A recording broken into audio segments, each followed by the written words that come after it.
That the enemy of future success is current success. One of the things that I've been very aware of is developing a character that can handle success and even helping our clients begin to ask those questions, because I think a lot of the times we think about money or we think about fame or we think about success in a externalized way, not realizing that all of those things just tend to amplify what's there.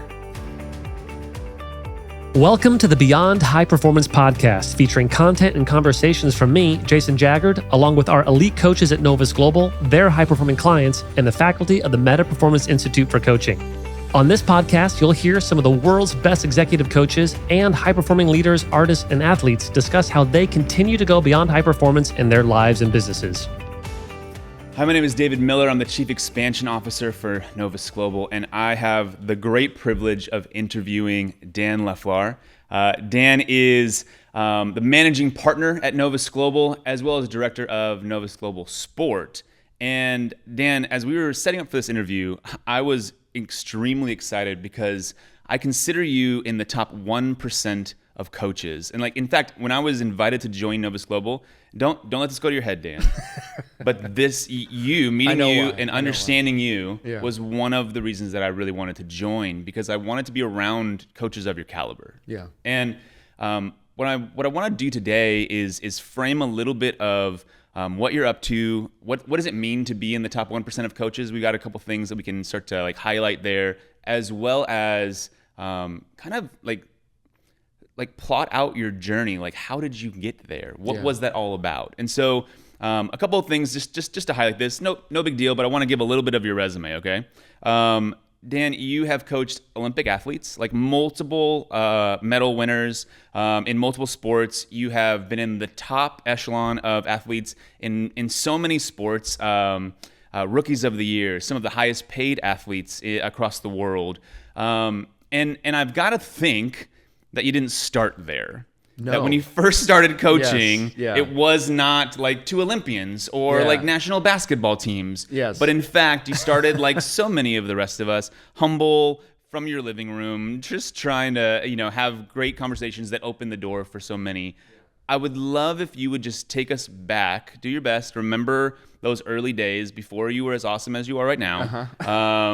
And give us a little bit of context. How did you get into this kind of coaching world? Yeah, I think what's interesting is, in hindsight, looking back, I realized that I have been coaching or doing something like that for a very, very long time, since I was very young, actually. So I was a very competitive athlete. I was part of the Olympic Oval program in Calgary, the city I live in, as a long track speed skater. So I was around high-performing athletes, Olympians, people who were the best of the best. Fortunately, there was a national training center. So I was around elite performance at a very early age, became an elite performer, was a part of that group of athletes at a very young age as well.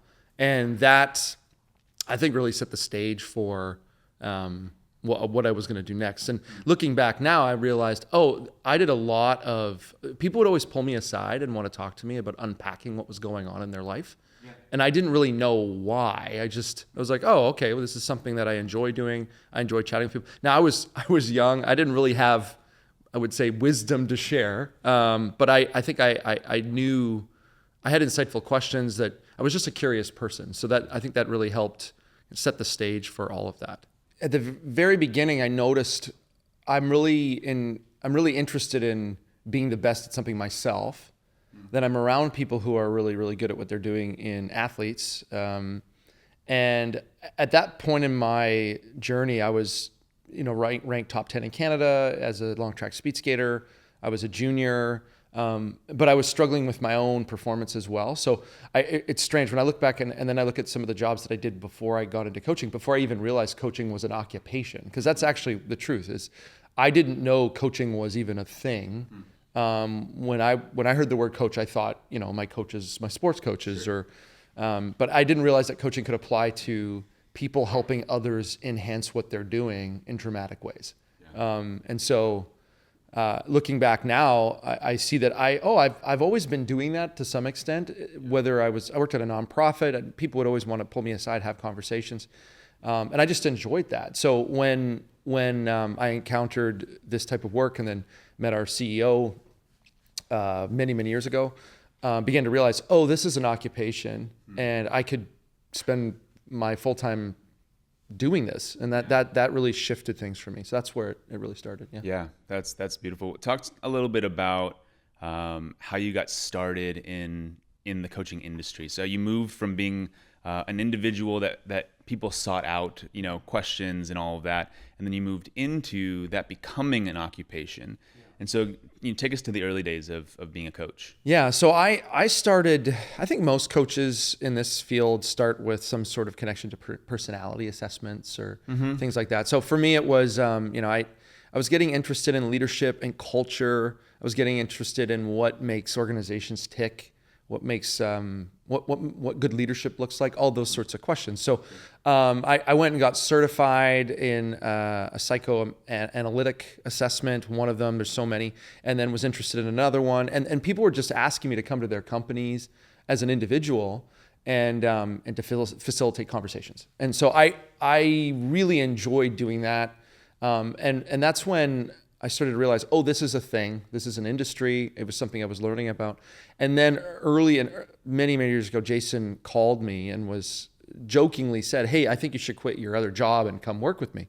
And I laughed at him. I was like, are you serious? Like I didn't think that was actually going to be a thing, and felt like a pie in the sky sort of dream. And I remember he joked, he said, he was like, hey, you could come and you'll be a 6-figure coach with me. And I was like, yeah, that's impossible. There's no way that could happen. I worked at a nonprofit. I was an executive. I made just under 6 figures a year. Around when, like what year-ish? Oh man, this would have been 2013 maybe. Okay. Over 10 years ago. And then, and then what happened was, I remember where I was sitting. I was in I actually ended up hiring Jason. I was one of his early clients, and this is before Novus Global was even Novus Global.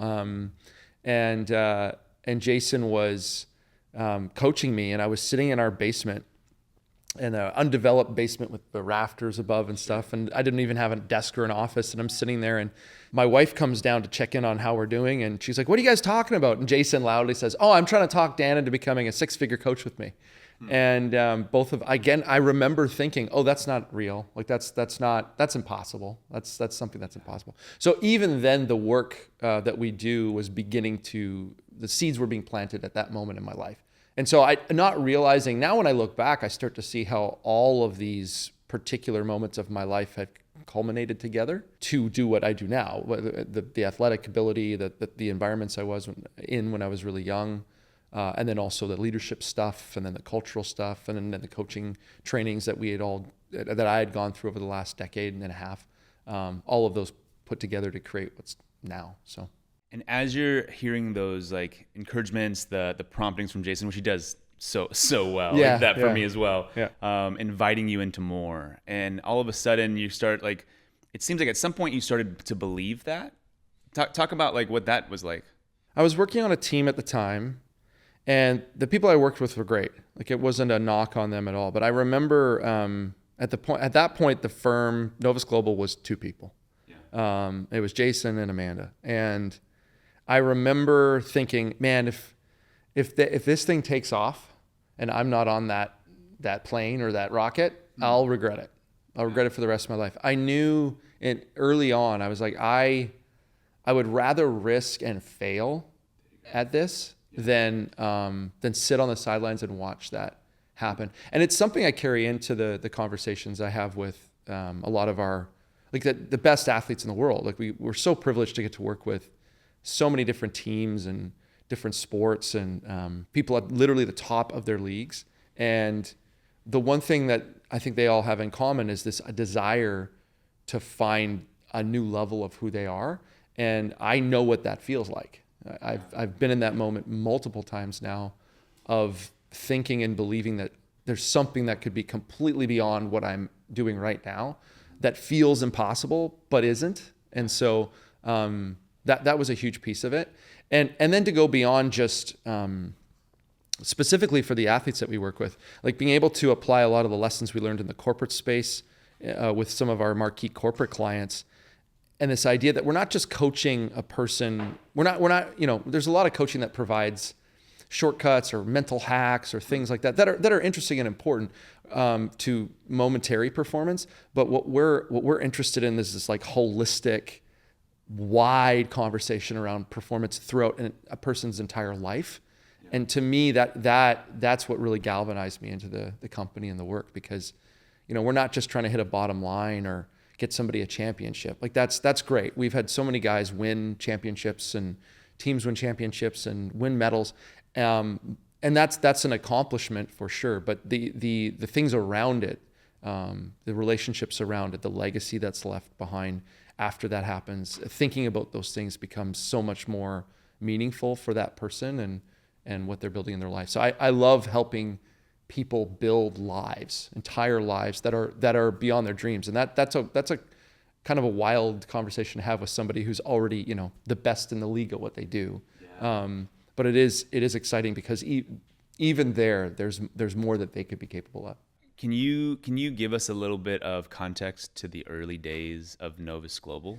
Man, the first year was, it's funny. We joke that a year at Novus is like 3 years. You've heard that before. I have. I lived that before. You did live it. Yeah, so you are living it. And the first year, when I joined the firm, that came at a very interesting time in my life. So I joined the firm a week before my mother passed away.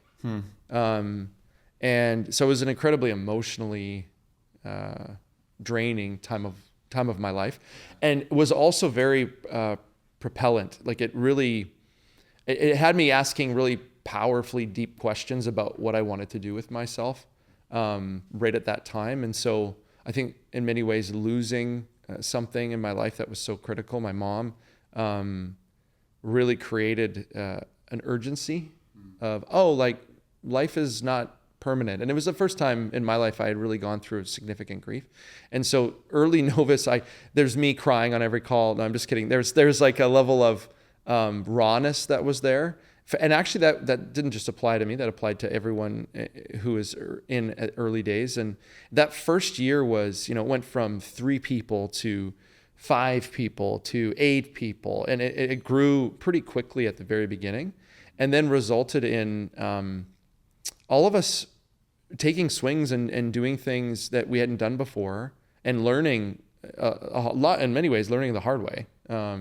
Early on, we were doing this work in the corporate space, and it was dawning on me that a lot of the tools that we were using could be applied to athletes in a way that I was curious about. I didn't know if it would translate the way it did. So I found a young player who was struggling in his junior hockey career. I met him through a mutual friend, and I was like, hey, I'm going to try this stuff with you. And so I ended up coaching this guy for next to no money for 3 years. He's actually still a client of the firm. He works with one of our other coaches. Yeah. It's a really cool story. He plays in the NHL. And that was the very beginning of, I think what we're doing in this space that's really been transformational for my life could translate in a really powerful way, and in a very unique way, because what we do is not common in that space at all. So you've made the transition from corporate leaders in the corporate space to athletes, starting with a junior athlete, and then started moving into athletes that we all know the names of, and that we're wearing their prime gear. Yeah, exactly yeah. Right. And so give a little bit of context and talk about what that transition was like moving into a space where you're going, I think if I were to say this athlete's name, people would know that. Or if I talked about the team, people would understand like who that person is. And being kind of the coach, like the person behind the person, is such a unique position.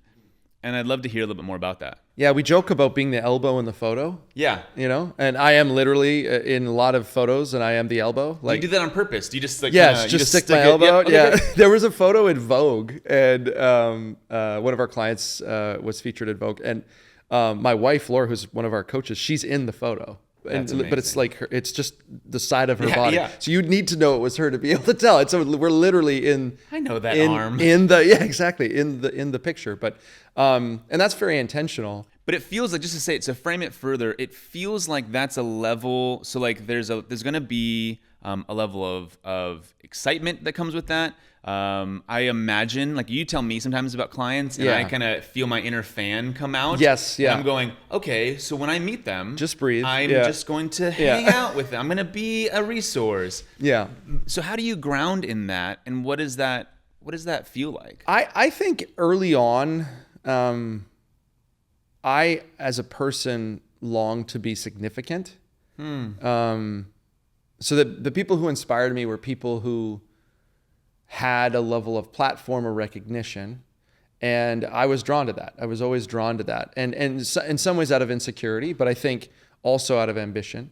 And one of the things that early on I think I was poor at doing it when I was younger was you would fan out around certain people because they're a big deal. And when I was an athlete, I was so fortunate to be in an environment where the best in the world were with us regular folk, at least the beginning of my career, and getting to know Olympians, Olympic gold medalists when I was 16 was very helpful, because I began to just realize at an early age, oh, these are just people who are incredibly talented at what they do. They're like, to take nothing away from their talent and their ability, but at the end of the day, they're a human being, and they have insecurities, they have anxieties, they have fears, they have ambition, they have ways they're underestimating themselves. So that in many ways inoculated me from fanning out. There are definitely some moments that I've had where, especially when we first started the work in I'm thinking hockey, but also football, some of the in the NBA,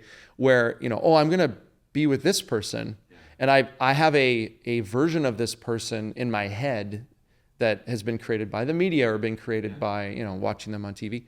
And one of the skills that we had to learn early on was to abandon that, because the more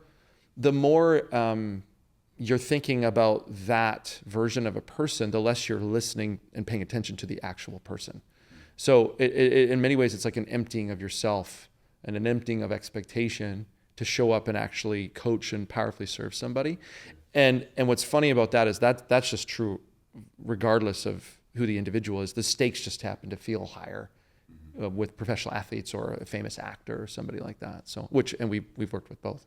So as you move from an up and coming junior hockey player, yeah, and you move into that world of the names that you recognize, give a little bit of maybe like a story or two around some of those first players and meeting them and moving from someone I watch to someone I coach. Yeah, I think there's probably two pieces of the puzzle there. One thing that happened really early on was I had the opportunity to work with an entire team, and then essentially help them win a championship. And that was very early and exciting. And that's when the traction of the work seemed very evident to me. And I remember that led to a relationship with a player who was good friends with a superstar. And it was a superstar, I knew his name. Obviously I'm Canadian, so hockey is pretty much religion in Canada. It's, and so as a result, it was I remember him texting me saying, hey, I think you need to talk to this person. And I was hesitant, because in my head I was like, I don't know if I'm ready for that. And I think there's some wisdom in that. Some of that is sometimes, we say no to things because we're afraid. But in that moment I was like, I just want to make sure that I've had a certain amount of reps in my system. And I felt that fanning out a little bit too much. So I was like, okay, no. And then a year later, that opportunity came up again. And I was ready for that. So you are offered the opportunity to meet and have a conversation and even coach potentially someone that you would say, hey, I'm a fan. I know this name. I've been looking up to them for a while. Yeah. And you say no. Not yet, because you kind of feel a little bit of the fan coming up. You feel like you want to get, maybe another year or so under your belt. And then all of a sudden the opportunity comes around again, and you feel ready. Talk about the feeling of ready for that level of client. I think it has to do with trust. We talk a lot about confidence in sports. Most athletes are constantly asking and wanting more confidence to perform, because when they feel confident, they perform better. And there's lots of, you talk about flow state and mental tricks to feel confidence. And there are ways to get there. But I think the most profound way, or maybe the most long-lasting way, is through trust. Confident. About trust. Yeah, confident. We talk a lot about integrity in our work. That's all over our podcast. But confidence, self-trust comes from the belief and the knowledge that you're able to do something because you've done it. Like you've said, you've made a commitment. You've kept it, the integrity's there. You know that, I'm good for that. It's like giving your word and then believing in your own word. Yeah. And so a lot of athletes, often when they talk about a confidence issue, what they're actually talking about is a trust issue or an integrity issue, and they don't really necessarily connect those dots. So for me, I wanted to ensure that I had the integrity in place, or at least had felt the repetition of that integrity to have enough trust to go, okay, I can be trusted with this, and with this opportunity. And what's interesting is that that's very much the journey we go on with the athlete and with the executive. And so I spent some time really thinking about that, and it was difficult the first time to say no, for sure, because there was a real will that opportunity ever open again? And I'm so thankful because when the timing was right, that led to a much more powerful relationship, and a lot more happened as a result. And so for the last 5 years, I've been working with that one individual and many people connected to his world. And then that also provided, what's strange about my journey is that it wasn't like, one guy led to one guy. There were multiple people I was working with. And because I was serving those clients really, really well and very faithfully, they all opened up doors kind of simultaneously. Mm-hmm. So I was growing in various ways, including, I'm thinking of Andrew Ladd, who's on our team. He was a client at that time and introduced me to, a guy like Blake Wheeler. And then that opened doors to people like Luke Shen, and just all these. Yeah. So all these relationships started to grow in the hockey space, particularly. But then after that began happening, then it started spreading beyond that to our team, to multiple sports, and now I can count players in the NFL, players in the NBA, players in the MLB, managers in those organizations, GMs, coaches, we now all have relationships with, because what we're doing, I think, is so deeply powerful. One client early on, this is one of the guys that I met in junior, who I worked with all the way to the Stanley Cup final, which is really, really cool. He said to me, the first training we did with him, he's like, hey, there's something different about you, because I could tell you were going to help us get better, but I could tell you cared more about us being good people, like becoming a better person. Yeah. And that's resonated with me. It's been 6 years since that conversation. And I realized then, what we do is different to a lot of sport coaching or sport psychology out there. One of the things that I would love to talk through and highlight is the team. And so in the intro, we talk about you being the director of Novus Global Sport. And so not only have you brought your leadership to the firm, and we've all been able to benefit from that, but you do something that not many people do, and especially in the coaching space. Oftentimes we find there's some coaches that even are not on our team that I'm very impressed with, who they are, what they write, the content they put out, and really incredible stuff. They'll join soon. Yeah, and I believe that, and I believe that. But what I notice is that it kind of they are the highlight, right? They do it, they're on their own often, and you decided to build something with the team, and we'll talk about being a team of coaches who coach teams in the corporate space, as well as so many of these athletes. And I do think there is something unique about that. Talk about moving from being just a powerful coach to being a leader of coaches. Yeah, I think one of the things that I was faced early on with is, if you're good at what you do, the demand will be high and the availability will begin to get lower. And so there was a number of challenges early on. I was figuring it out, trying to figure out how our work translated into sports. Was it all that different? The nuances of that. And I've always been a band guy. Like I love bands. I love bands that reinvent themselves and stay together. Yeah. It bums me out. Like I get it bums me out when a band breaks apart or because they're together and they're creating something powerful. And so for me, I've always been a person who intuitively, even when I was an individual athlete, wanted to be on a team, wanted to be a part of a group. And the utility of that, I just couldn't imagine, I would not be where I am as a top tier coach in the world without community. Like it just wouldn't have happened. I would have had to be immensely more talented, immensely more, like the amount of resource I would have had to self-generate, I think wouldn't have been possible for me to do. So early on, that played such a big role in my own development, the firm and being with Jason and Amanda, some of the people who've been around for a long time, them continuing to speak into what we were doing, my own abilities, giving me feedback, championing me was so critical. So the thought of working in the sports space, at first it was exciting. And then what shifted was, I want to ensure that meta performance, this idea of transformational performance, is something that transforms the culture of sports.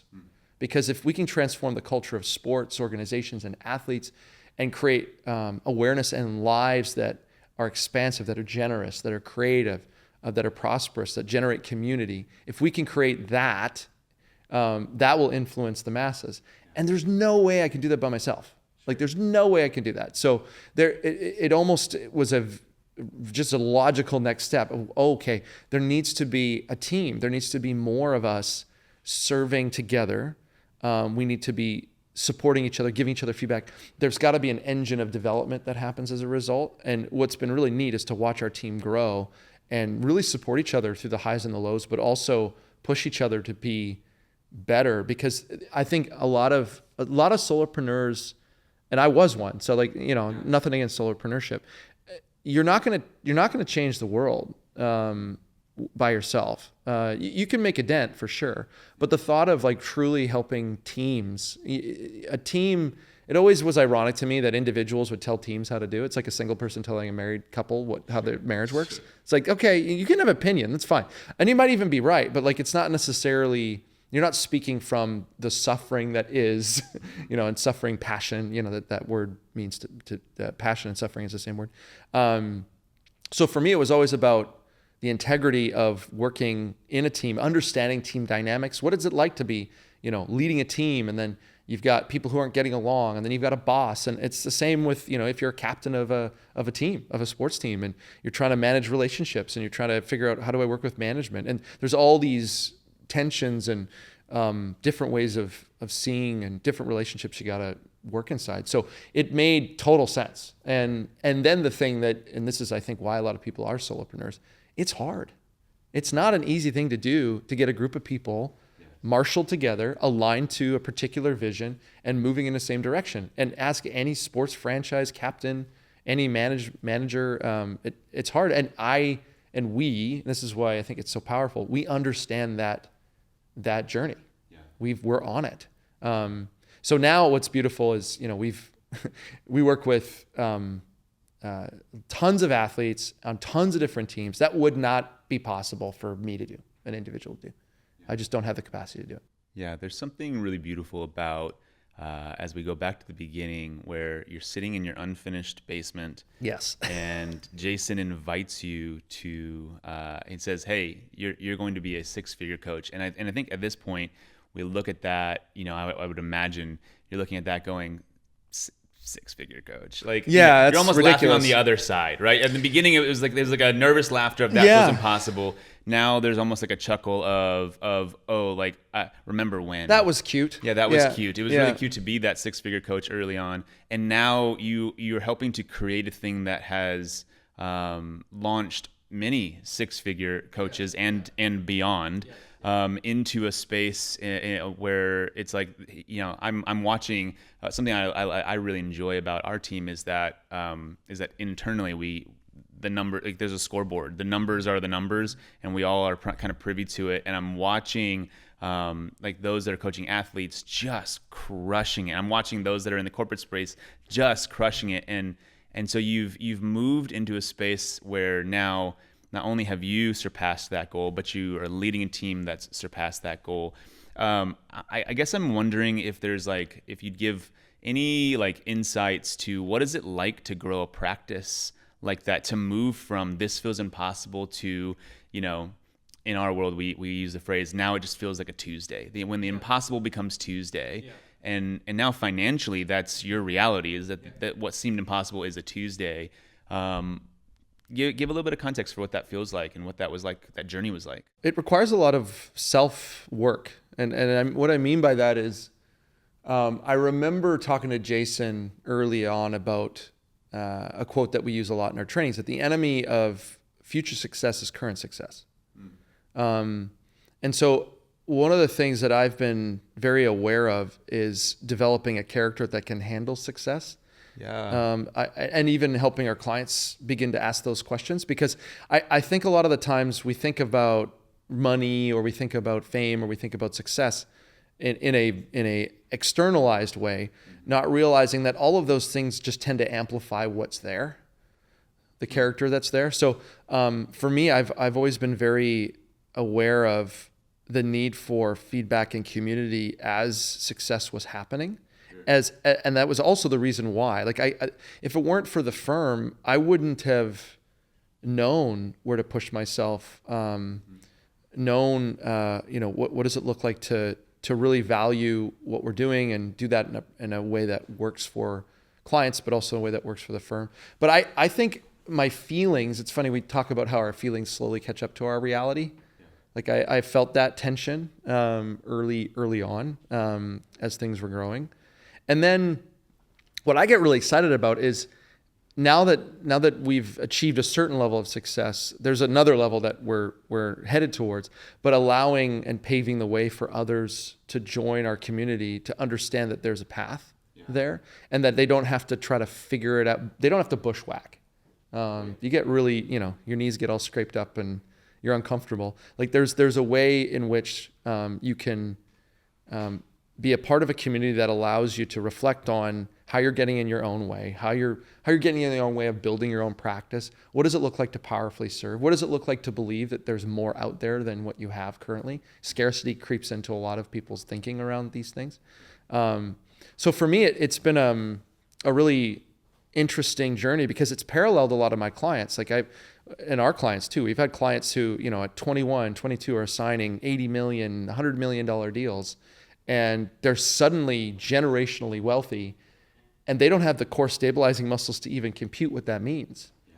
And so it's a little different when you're in business and you've been building it for 25 years. But at the same time, when you're that young and you're trying to ascertain, like, who do I trust? I remember a client getting on a call and was like, how do I know who to trust? Such a great question. Yeah. And there's a level of like, wow, that's a great question. I'm asking that same question too. But having a community in which to wrestle with those things, that's more valuable than any dollar. Because I didn't go into, we definitely have revenue goals personally for practices, and I've had mine over the years, but it wasn't the primary thing I was driving towards. It was always that's the lag indicator. That's the thing that comes after. It's the result. That's right. It was the focus on what does it mean to serve people powerfully, and what does it mean to really show up in a way to create value. And as long as that happened, all that other stuff began to take care of itself within the environment of the firm to make sure that those things were clear. You talked about starting off, or at least having conversations when Novus Global was 2 people, and then starting in the beginning when it was getting to 5 and 8, and and growing. And as we continue to grow, I mean, we're now as we're recording this, we're over 40 coaches across mainly the U.S. and Canada, and you've been a huge part of that growth. What's next? What's when we think about And I'd love you to like really zone in on like the future of Novus Global Sport, and maybe even the future of your leadership and your coaching. Where is this headed? We are looking for, and we're finding them now, which is really exciting. We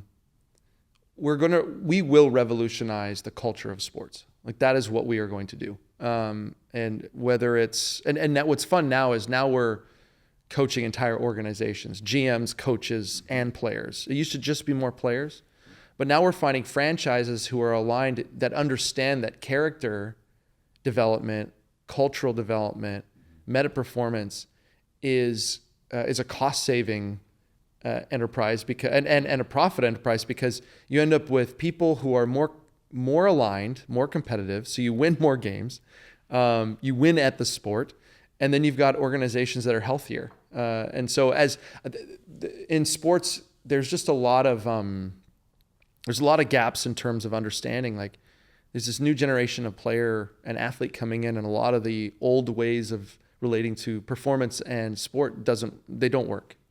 They don't get the results. And I've had conversations with people in the media and GMs about this, and there's a real gap of, we don't know what to do here because there isn't a lot of curiosity.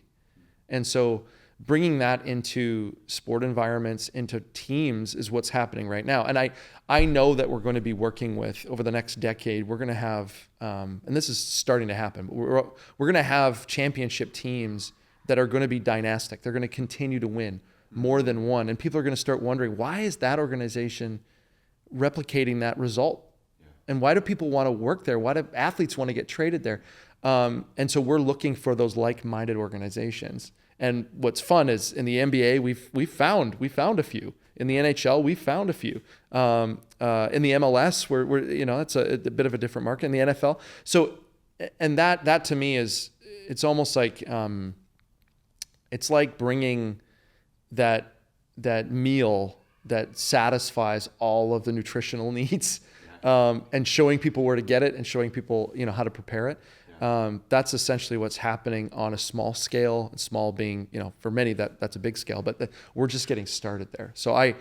And then seeing that trickle into the culture, and it's already happening. We're now at the place where we're looking for teams that understand that understand organizations and athletes, but the whole system. We want to begin to help teams understand the power of investing in people's character development and their minds in terms of meta performance. The totality of who that player is, not just that they do better on the field, but that they actually, how they show up in the locker room, who they are as leaders on and off the court, like all of that starts to matter. The joke, but it's true. It's like it's a performance enhancing drug that's legal. Like character is, integrity is. Imagine players who actually execute what the coach wants them to do because they're willing to align to it and not resent it. Like that's a work in progress, but. And so what's fun is we've found teams. We found several teams, several in the NBA, several in the NHL, who understand this, and you're starting to see the results. They're doing more with less. Yeah. And really that's it. Like, teams that have caps, they're trying to figure out, how do we get this team to form? How do we get this culture built? How do we get habits into this group of people? How do we upgrade integrity? And that's getting more done in less time. Like they're with less budget, and they're becoming better human beings. Their marriages, their relationships, their generosity, what they're up to is growing. And so, to me, that's the best job in the world, and I'll do that until I die. Like there's no wasted. It does not feel like wasted time at all. And to be quite blunt, like I think the world is short of. There's a lot of conversations that are very introspective going on right now. I love podcasts and things like that. But I think that the struggle is often putting those things together into a meaningful action, something that's actually tangible that's happening. And we're very good at that.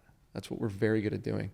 It's fun to have a conversation with an athlete or a coach or a GM about something that they're really struggling with, or there's a frustration. And then literally that night or the next day, you see a change.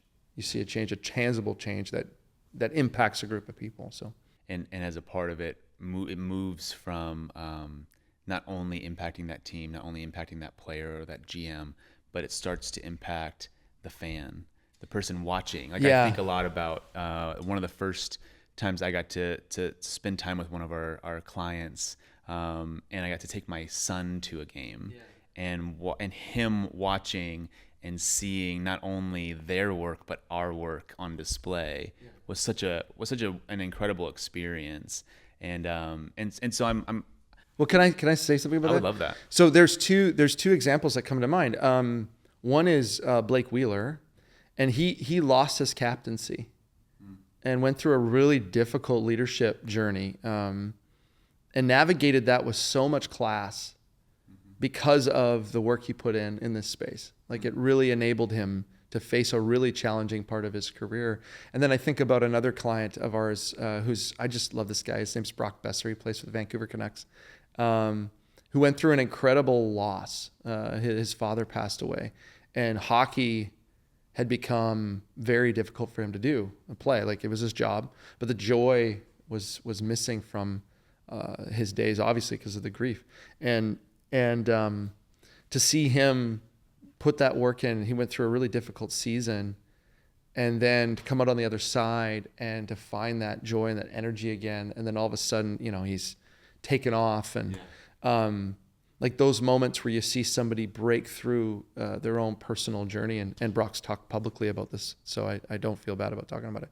But there's like a level of, I just take a lot of pride in the fact that what we're doing is, you wouldn't think that, these things going on in somebody's mind related to grief have anything to do with if they can shoot the ball and hit the net, or if they can score a goal. And they are deeply linked. But most people don't either have the courage or the ability to navigate that. And that's why I love doing what we do. Dan, I really appreciate you kind of pulling the curtain back today. And even as someone that serves alongside you, that's on the team with you, as I watch not only the coaching practice that you're building, that you've built and are building, and the team that you're building, I feel really honored to be part of that impact. And there's something really beautiful about this team and your leadership. Anything like as we wrap up our time that you want to make sure that the kind of listeners are hearing?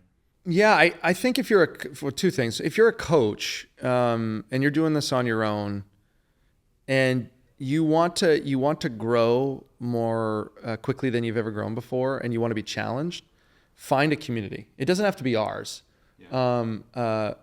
Ours is great. I'm biased. I think if you want to truly be in the elite company of the best coaches in the world, that's who we are, and that's what we're up to.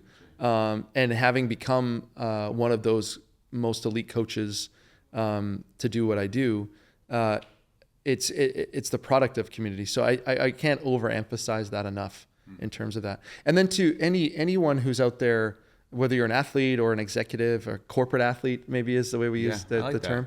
If you're noticing a complacency or despair or a frustration with the thing you once loved, it doesn't have to be that way. And there are new levels of meaning and performance that will be found if you're willing to look, especially with somebody who's trained to help you do that. And so I've spent hundreds of thousands of dollars on my own development over the years. And I have not regretted a single dollar. And I can very confidently say our clients don't either.